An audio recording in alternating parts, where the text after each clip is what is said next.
I'm recording you right now, and I'm zooming in with my fingers with Meta Ray-Ban displays. What is a Meta Ray-Ban display? Well, in case you're curious, they are a new attempt by Meta to put something of the future on your face, something that they've been doing for years in smart glasses. Meta Ray-Bans have built-in audio, they have microphones, they have cameras that record photo and video, and they also have some AI capabilities to attempt to recognize the world around you. Meta Ray-Ban displays available now for $800 if you can find them on sale. Go 2 steps further. First of all, there's a display in the right eye that's color that I can see right now, and there's a neural wristband that allows me to gesturally control things on the glasses. So if you're curious what these actually do and what they're like, I'll tell you about what's good and bad, but also I gotta get out of these contact lenses. All right, back inside with these glasses on, and let's talk about some of the good things. First of all, the display, which you can't even see here easily, is a singular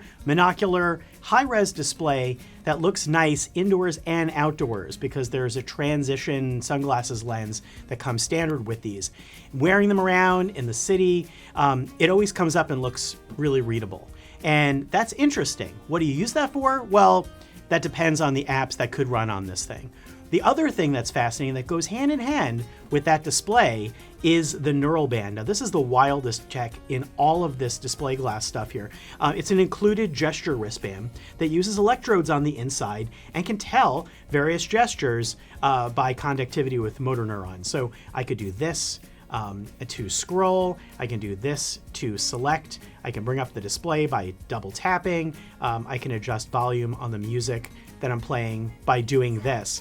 Now, Meta has a very defined set of gestures for the neural band right now, and they're a little bit weird to get used to, but the potential there feels like weird wizard magic. And the other thing that's fascinating about these compared to the standard Meta Ray-Bans are the apps. There are a number of apps on these glasses, which is different than the existing screenless Meta Ray-Bans, most of them Facebook made.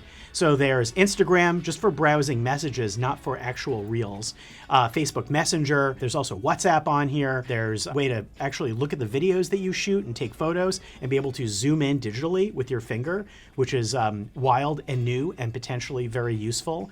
There's a music playing app, which basically connects to Spotify, Apple Music, and basically allows you to control it, seeing that heads-up display. There's one game that uses gestures just to show off the capability. There's live captions, which are fascinating because they bring up, targeted based on the person who's talking, text, which could be a tremendous assistive use for people that have challenges with hearing or maybe can't hear at all. So you should be able to see what I'm saying now and the way it would appear, which has a lot of assistive purposes if you can actually hear somebody in the real world or want to be able to read it in addition. So there's a number of interesting ideas in this, and there's also a Maps app on here, which is fine. It's Meta made. It's not the same as Google Maps. It does have navigation in some cities, and I would rather have the Maps app that I'm already used to on my phone. And to be clear, you need to pair these with a phone in order to use them. You can use an iPhone or Android, and there's a Meta app that syncs photos and also provides the live data connection for the AI services, similar to existing Meta Ray-Bans and Oakley glasses. Just here you're getting that display and you're also getting the wristband. Now that gets to the downsides, which is the apps on here are not the apps that you have on your phone. They're a separate set of apps that Meta is curating, and they're not allowing any other third-party development right now. So your mileage totally varies. I mean, when I browse on this, it kind of almost feels like I could bring up a little smartwatch or phone on my face that I'm browsing, but it's only that collection of apps. You can't do iMessage with this. You can't use Siri with it. You have to use Meta AI, and you have to browse those built-in messaging apps. To do video chat, which you can do, you have to use WhatsApp or you have to use Facebook Messenger in order to do that. And then, of course, they can only see what you're looking at from the outside, but you can also see their face in the glasses. The other downside to this is that this neural band, even though it's tremendously interesting, it's an extra thing to wear. Now, the battery life on the glasses so far has been about 6 hours at max, but really kind of more like 3 or 4 in everyday use. And the band has lasted about a full day. But you're only wearing this band to control the glasses. It's fascinating tech, but it's not a fitness band, it's not a smartwatch. Then you have to wear that band along with your other watch or anything else, and you're gonna have to charge it with a proprietary charger that comes included, kind of like a Fitbit. So are you going to want to wear something totally additional just to wear the glasses? Well, I wouldn't. But you can control the glasses with a touchpad that's built into the glasses themselves, so you can do most of those gestures fine. It just gets even more fiddly.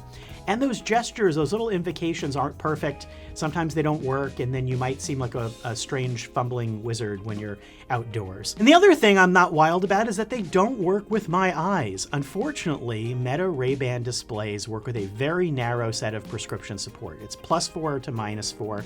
I don't even think it does any specific things like progressives, and I have eyes that are much worse than that.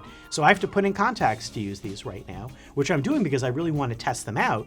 But it's not perfect, and also means I can't read anything while wearing the contacts because I have terrible eyes. But this is something that a lot of people are going to be needing, or glasses that work with their eyes. Clearly, it's a pain point for Meta, and I think in the future they're going to need to figure out how to work with prescriptions better. It's something that hopefully gets worked out in the next year, because I think other competitors are going to start to, and already are starting to work on those ideas. So what does this mean in the greater picture of things? Well, all these companies are trying to currently work out ways to have AI live on you, use cameras and audio to process and hopefully maybe help you, but also collect data, and try to reinvent the future on your face. And Meta's not the only one. There's going to be Google next year with smart glasses. Apple's reportedly going to have smart glasses. Amazon is supposed to be working on next generation glasses. And there are a number of other startups. And this feels like the early days of smartwatches that I covered over a decade ago, where it didn't quite get finalized for another few years. And it feels like Meta's being a first mover in this space, but they need to work out what else that band could be used for, how distracting this can potentially be, and how useful it actually can be. And that all depends on the apps too. If I can point out as an example, another company that has smart glasses with a display right now, Roku glasses, which are coming out later this year, they have a display that I don't like as much as Meta's, and they don't have a neural band, but they do have one thing that Meta's don't. They have prescription lenses that pop right in that you can get for a wide range, including mine. I really appreciate that, and I wonder if Meta is going to do the same down the road. I hope they do. In the meantime, what do? I mean, this technology is going to change really fast. If you want to be an early adopter and play around with this band and display, it's out there. But I also think that the Meta Ray-Bans that just got updated, which have better battery life, they don't have a display, but they have audio and they have cameras and AI assistants, these are the way to go, I think. And as far as the display glasses, that's what the future is aiming towards. And I think there's a lot of possibilities there, and it's also going to need a lot of work. Those are my thoughts so far. If you have any questions or comments, please leave them for me below. And as always, thanks for watching.